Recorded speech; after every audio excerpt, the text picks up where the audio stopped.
سلام دوستان عزیز، شبتون بخیر.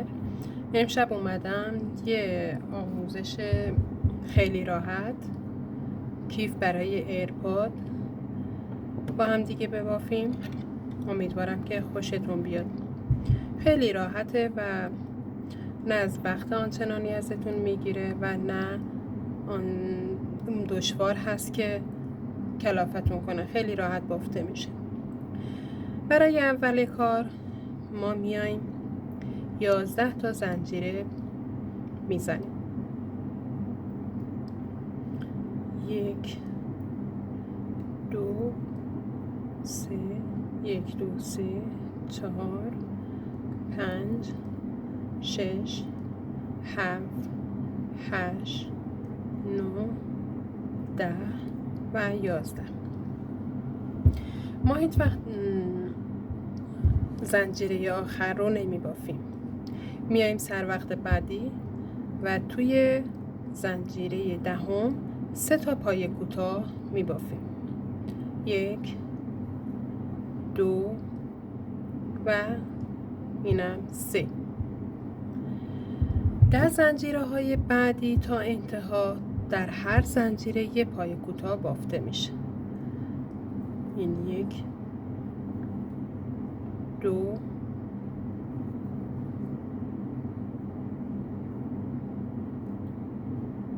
3. اینجا یه استوب میزنیم. یه توضیح بدم.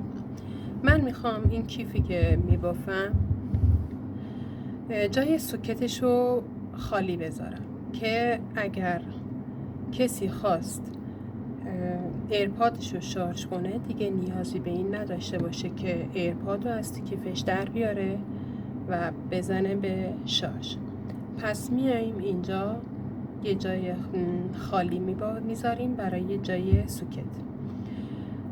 3 تا زنجیره رو ما رها میکنیم، نمیبافیمش. میشه 1 2 3 تا اینجا. میایم چیکار میکنیم اینجا؟ میایم 3 تا زنجیره میزنیم برای جای همون سوکتی که گفتم. 2 اینم 3. پس گفتیم 3 تا هم نمیبافیم. میشه 1 2 3. میایم توی چهارمی یه پای کوتاه میبافیم. این 1. بعدیرم یه پای کوتاه. میرسیم به آخری. زنجیره آخری رو توی زنجیره آخری میایم دوباره 3 تا پای کوتاه میزنیم.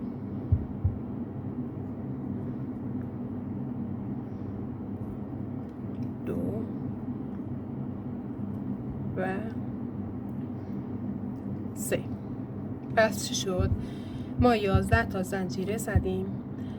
توی یکی مونده به آخر 3 تا پای کوتاه زدیم. توی همه زنجیره ها یه دونه پای کوتاه زدیم و به وسط زنجیره ها که رسیدیم 3 تا رو رها کردیم. 3 تا زنجیره زدیم و دوباره توی زنجیره های بعدی پای کوتاه بافتیم تا رسیدیم به آخر. در آخر زنجیره آخر هم 3 تا پای کوتاه میزنیم و بافتمون رو میچرخونیم و شروع میکنیم به ردیف بعد. در این ردیف ما هرچه زنجیره میبینیم باید همه رو توش یه دونه پای کوتاه بزنیم.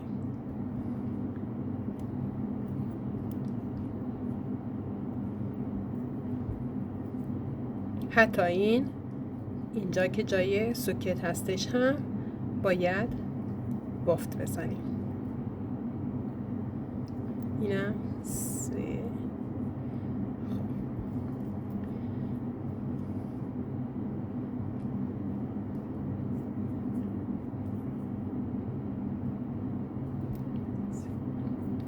خب ما رسیدیم به انتهای بافت. اونجایی که 3 تا پای کوتاه توی یک زنجیره زدیم.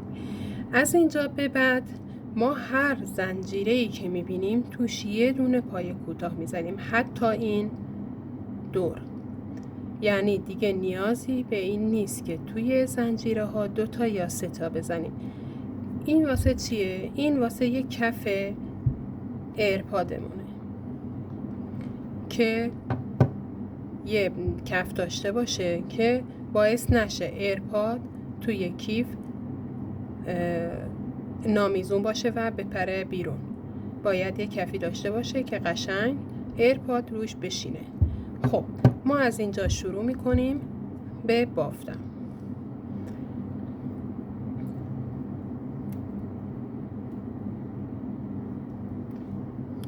ملاحظه میکنید که توی هر زنجیره‌ای که میبینم یه دونه پای کوتاه میبافیم.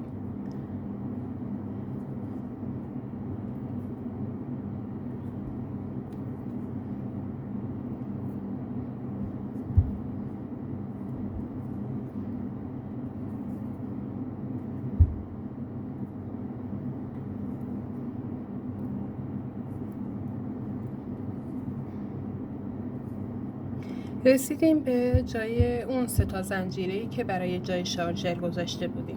توی اینا هم توی هر کدوم یه دونه پای کوتاه ما بافت میزنیم.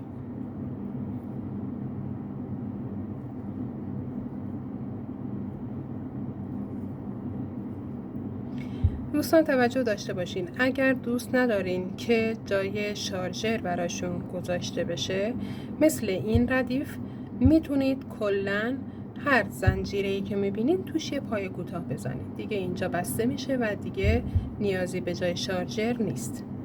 ما الان باز رسیدیم به گوشه. هر زنجیره‌ای رو که میبینیم توش یه دونه پای کوتاه ما میزنیم.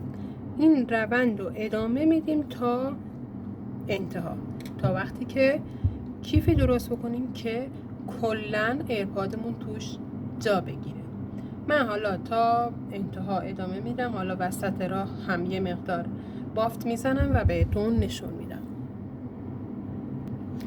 خب دوستان عزیز، من یه مقداری رفتم بالا واسه اینی که تست کنیم ببینیم آیا جای اندازش هست یا نه. همون جور که میبینید کاملا کیپ ایرپاد هستش. برای جای سوکت هم اینم جای سوکت. یه مقدار حالا خوب شد.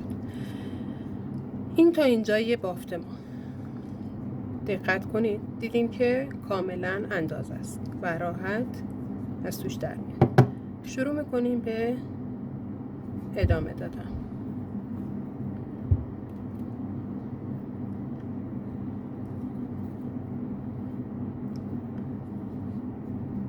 توی هر زنجیره یه دونه پای کوتاه. من آروم انجام میدم که دوستان عزیز ببینن.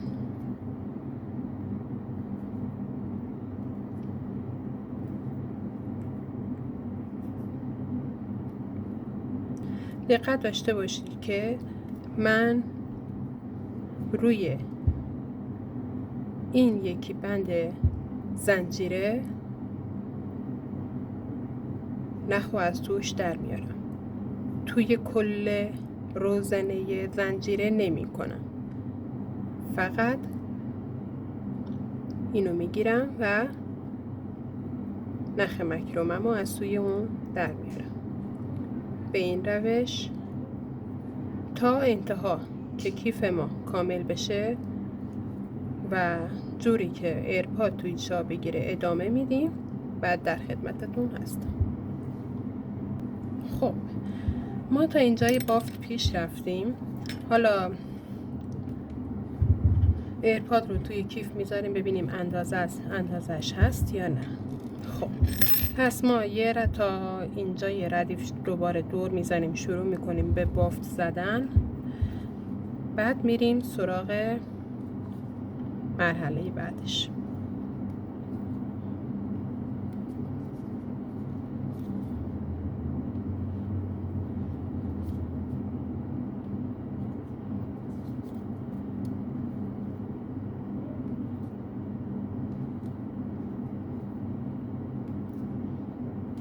اگر ارتفاع کیف رو بلندتر از خود ایرپاد کنیم ممکنه قسمت بالا شل شه و یه قیافه خیلی بد به کیف بده. ما میتونیم کاری کنیم که اینجا رو یه توضیح بدم. ما میتونیم تا نصف یک کیف ببافیم تا حد دهانه این ایرپاد. بعد شروع کنیم جوری بافت بزنیم که روی در ایرپاد تمام بشه، یعنی همین جوری قوس باشه. ولی چیزی که اینجا هست که نیاز به توضیح اینه که این ایرپاد لیزه و نخ مکرومه ما هم لیزه. ما اگر بیایم اینجوری درست کنیم که در این نخ مکرومه روی در قرار بگیره و در کیف با خود ایرپاد باز و بسته بشه، این امکان نداره، چون که هر دو تا نخ لیز هستن، به هم دیگه نمیچسبن و از هم دیگه جدا میشن. پس اون وقت باید با یه چسب یا یه چیزی نگهشون داریم که اون وقت ممکنه خود ایرپادتون خراش برداره. و برای همین من ترجیح دادم که به شکل یک کیف آموزش بدم که کاربردی تر باشه. اگر علاقه داشتید میتونید پیام بدید و به من بگید تا من اون رو هم براتون آموزش بدم.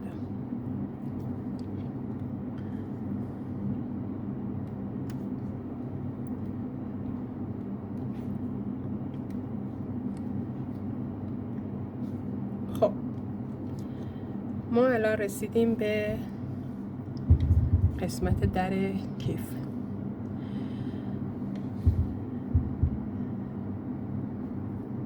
از اینجا به بعد دیگه نیازی به این نیست که ما بخوایم اینجا ادامه بدیم. در عوض میایم چیکار میکنیم؟ یه زنجیره میزنیم و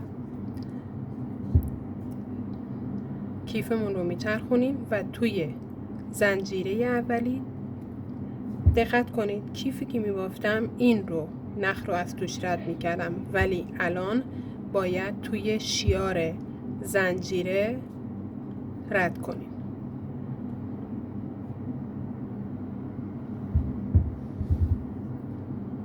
معذرت میخوام، اینجا یکی زیاد بافتم، 2 تا. خب 2 تا زنجیره میزنم، برمیگردونم کیف رو و از اینجا شروع میکنم به بافت زدن. 2 تا، 3 تا،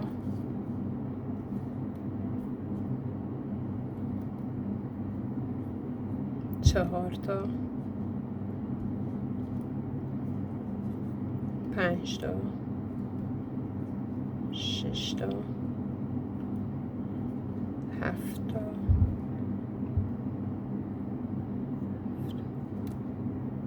8 تا و 9 تا.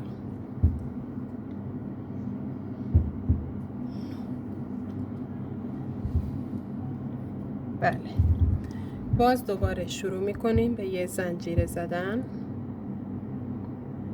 یه زنجیره میزنیم و توی شیار زنجیره قبلی ما شروع میکنیم به بافت کردن. همینجور ادامه میدیم تا انتها.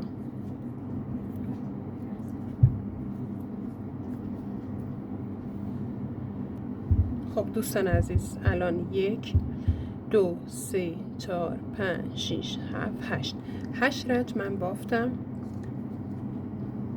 میبینید که کیپه.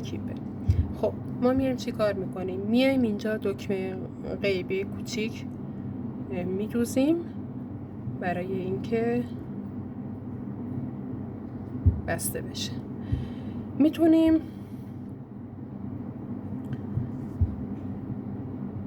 بند ببافیم براش براش دسته بذاریم که بتونیم از بغل کیف، بغل کمربند هم آویز کنیم که اونم الان بهتون آموزش میدم.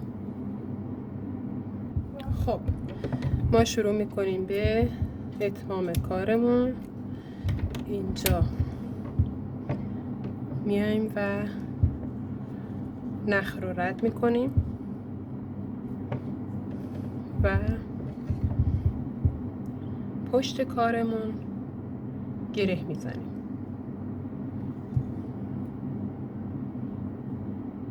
که پیدا نباشه.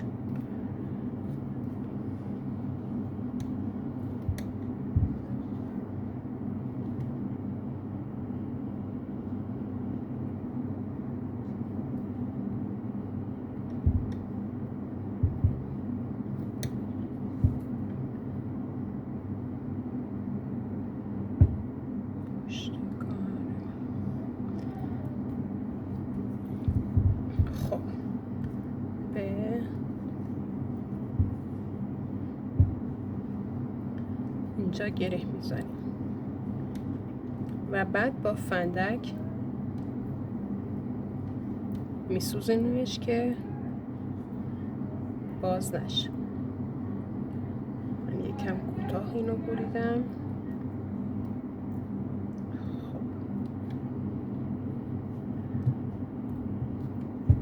خوبه. و حالا اینو قطع میکنیم و با فندک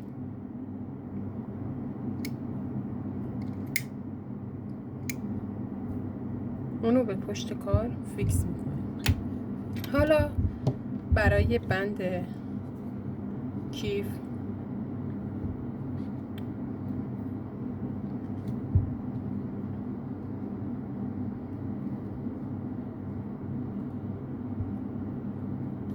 میایم از اینجا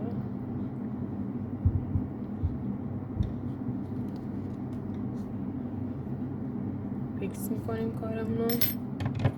باز جای خب اینجوری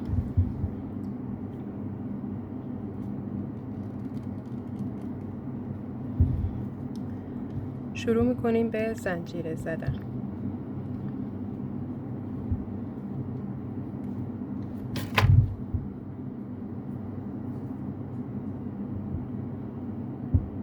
یک، دو، سه، چهار، پنج، شش،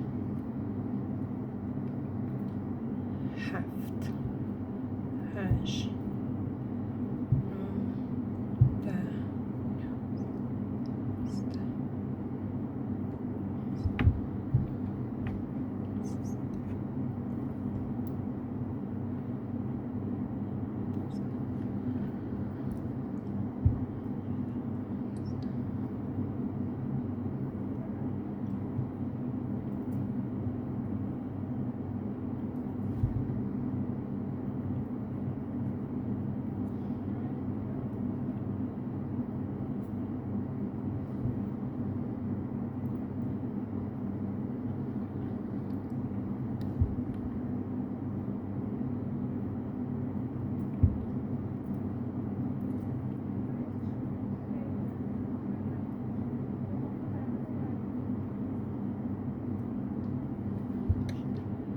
من 40 دونه زنجیره میزنم. الان 38، 39 و 40. میام چیکار میکنیم؟ دوباره نخ رو قیچی میکنیم، انتهای کار در میاریم و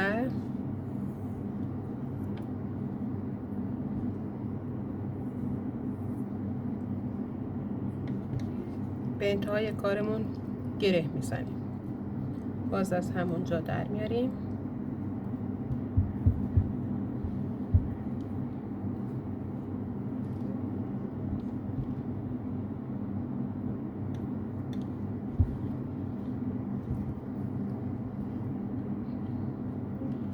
اینجوری فیکس میکنیم.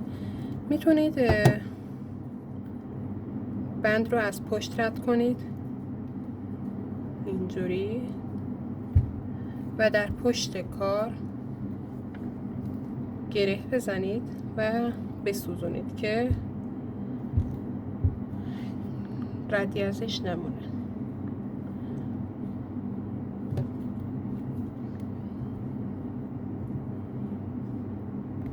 اینجوری.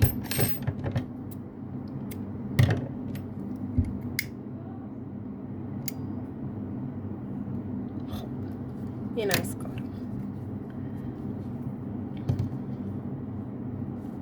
این هست کیف ما.